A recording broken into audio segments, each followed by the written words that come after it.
So kublai piwara kiwa lang ni kamjo ki media kiwa wan yo apus nyau ki perlok mejan ngai ye kan kubor ku e na kichnong panalia na kichnong panalia hi kama de chimpi ka upaj yo ya kanika fish sanctuary Sintuksiar fish sanctuary nadok bipor gnechwa de chimpi de kichnong de ekti hagawi na society yang kechnong Kapandia Tourism and Environmental Development Society. Ndai neki port cibon ki jingle percha yang ki bru bina jan na jingai.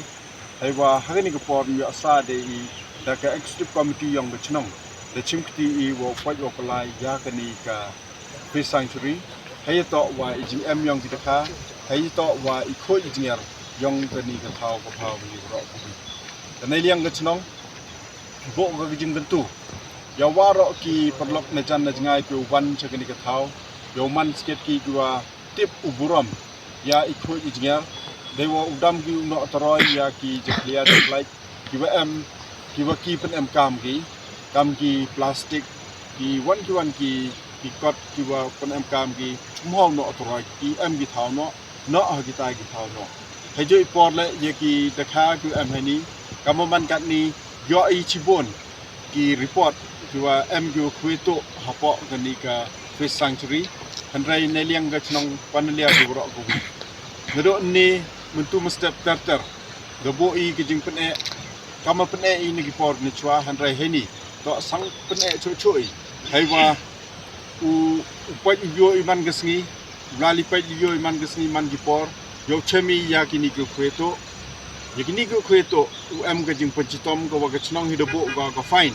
kabo ufai ni to chipau hajar tengka yo wan wa kwe demete I go kubor je pi waro ki yo ye kani ka kubor wa ki wan go report la ka chnong e ko ya ka busket je ki ko san hajar tengka dewa mpenmi ya I pertu yongki ki to une ki dukat ka chnong don hi ya ki go report demete ya ki te go kwe to ufai ni ki chipau hajar delang go chak set ki ha ku kulit tegani man ga kubor ko EYP nangwa yo yetip lang hi yo dam hi chisndon ya ule igini ki kam go percha I ga chnong nangwa yo ye I pundo pendam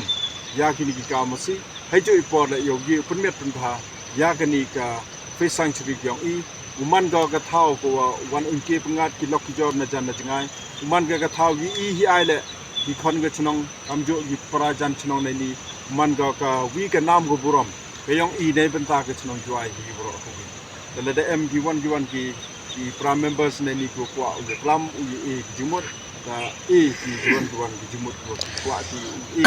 ko bo chi kai nanti dalam MD meta ta kita dan hi snyau I terkentu asa cisen ya waro ki wa bai ya gani ka news ko khubor ko snyau pha phi ubot ye kini kendon ki anchnong dewa utip uda khoj to wi hakmado wai ba hajo ipor udam ukwe hagani ka fish sanctuary sai bi bande u report lada em ko champi ya ki ukwe hapo ni fish sanctuary to kublai chibon ki ro kublai chibon ki pra de khat yang extra committee yang nona to kublai chibon